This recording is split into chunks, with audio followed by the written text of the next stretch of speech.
আন্তরিক মোবারকবাদ ধন্যবাদ জানিয়ে আমার বক্তব্য শেষ করছি। আল্লাহ হাফেজ। বাংলাদেশ জিন্দাবাদ।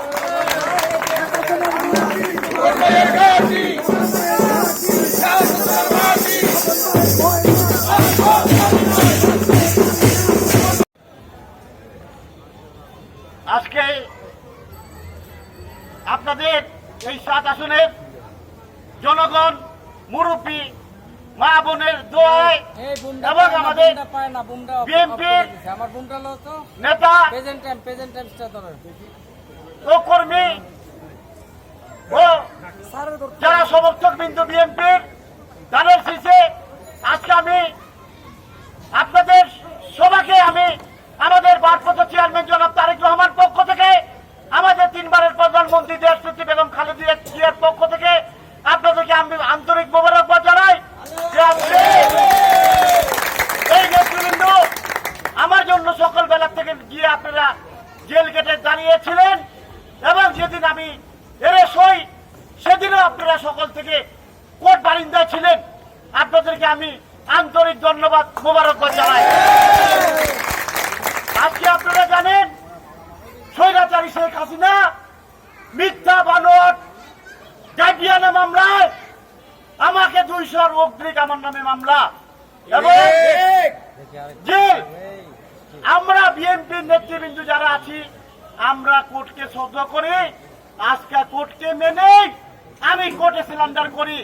আজকে এই স্বৈরাচারী শেখ হাসিনা যদি থাকতো আমাকে যে সিলিন্ডার করলাম আমাকে মনে হয় না 5 বছরেও জামিন দিত। আজকে শেখ হাসিনার পতন হয়েছে, আমরা যে কতটুকু আমাদের মামলা আছে সবগুলা মামলায় আমাদেরকে হয়তো 300 বছর করে একটা আমাদের নেতা কর্মীকে মামলা দিত। শেখ হাসিনার স্বৈরাচারী শেখ হাসিনার মামলায় আমাদের অনেক নেতা কর্মী এখনো জেলে আছে। আমি এই তত্ত্বাবধায়ক সরকারের কাছে অনুরোধ করব, আমরা সবসময় বিএনপির নেতা কর্মী আমরা আইন মেনে চলি। যদি আমরা আইন না মানতাম আজকে আমি সিলিন্ডার করতাম না। আমি আইনের পথে সত্য রেখে আমি কোর্টে সিলিন্ডার করি। আজকে মহামান্য জজ কোর্ট আমাকে জামিন দেয়। জামিন দিবার পরে আমি আপনাদের এই এলাকায় মুক্ত হয়ে আপনাদের মাঝে ফিরে আসি। আজকে আপনারা জানেন যে আমাদের ভারপ্রাপ্ত চেয়ারম্যান জনাব তারেক রহমান তার নামে কত মিথ্যা বানোয়াট মামলা দিয়েছে।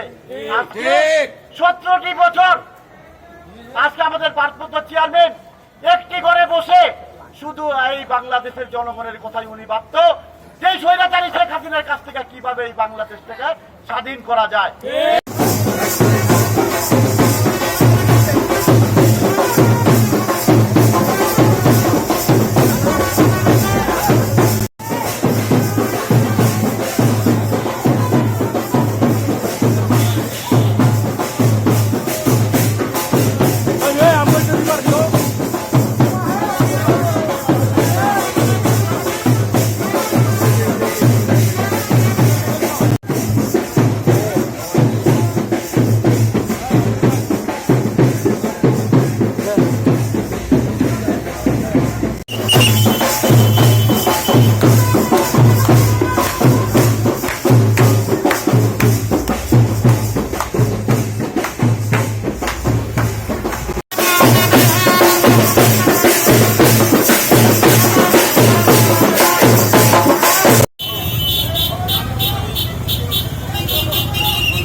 খোকন ভাইয়ের সালাম ধানের শীষে ভোট দিন। খোকন ভাইয়ের সালাম ধানের শীষে ভোট দিন। আসতে আসতে সময় ধানের শীষে ভোট দিন।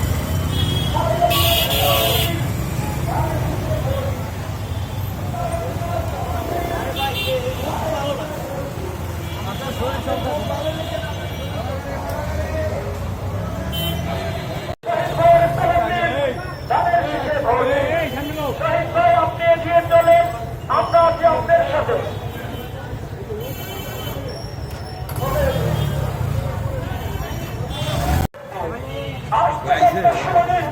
ধানের শীষে ভোট